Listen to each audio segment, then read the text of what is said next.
মাটিগাড়ার একটি নামী শপিং মলে স্পার আড়ালে চলছিল মধুচক্র। গোয়েন্দা বিভাগের অভিযানে গ্রেপ্তার এক যুবতী সহ 2। মাটিগাড়ে একটি নামী শপিং মলে স্পার আড়ালে চলছিল মধুচক্রের রমরমা ব্যবসা। তার পর্দাফাশ করল গোয়েন্দা। গোপন সূত্রের খবরের ভিত্তিতে শিলিগুড়ি মেট্রোপলিটন পুলিশের গোয়েন্দা বিভাগ অভিযান চালায় মাটিগাড়ার একটি নামী শপিং মলে স্পাতে। এরপর সেখানে দেহ ব্যবসা চালানোর অভিযোগে হাতে নাতে দুজনকে গ্রেপ্তার করে গোয়েন্দা বিভাগ। এই ঘটনায় দুজনকে গ্রেপ্তার করে থানায় নিয়ে যায় পুলিশ। ধৃতদের নাম বিবেক কুমার মাহাতো এবং আকৃতি গুরুং।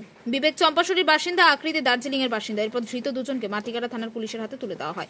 পুলিশ সূত্রে জানা গেছে, দীর্ঘদিন ধরে ওই শপিং মলে স্পাটিতে গোপনে অসাধু ব্যবসা চলছিল। মে মাসে একই শপিং মলের আরেকটি স্পায় হানা দিয়ে মালকিন এবং এক গ্রাহককে গ্রেপ্তার করেছে পুলিশ। কয়েক মাস কাটতে না কাটতেই ফের অভিযান এবং গ্রেপ্তার, যা শহর জুড়ে গুঞ্জন তৈরি করেছে। সোমবার ধৃতদের শিলিগুড়ি মহকুমা আদালতে তোলা হয়েছে। তবে এই ঘটনার সঙ্গে আরো কেউ জড়িত রয়েছে কিনা তা খতিয়ে দেখা হচ্ছে।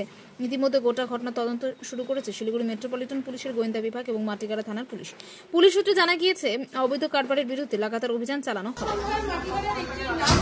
শপিং মলে গোপন সূত্রের ভিত্তিতে অভিযান চালায় গোয়েন্দা বিভাগ এবং সেই সময় কিন্তু সেই শপিং মলের একটি সেলুন এবং স্পায়ের আড়ালে রমরমিয়ে চলা এই মধু চক্রের ঘটনায় এক যুবতী এবং এক যুবককে হাতে নাতে ধরে গোয়েন্দা বিভাগ। এরপর তাদের কিন্তু মাটিগাড়া থানার হাতে হস্তান্তর করা হয়। এই মুহূর্তে দেখছেন তাদের ছবি।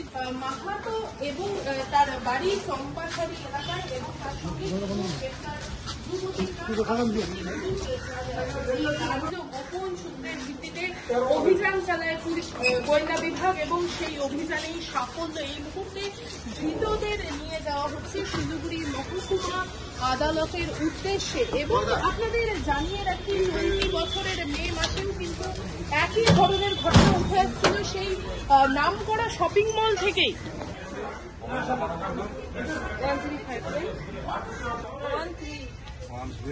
এদিকে চাপো তো, তুমি এদিকে চাপো। মাইনাস করতে গেছে।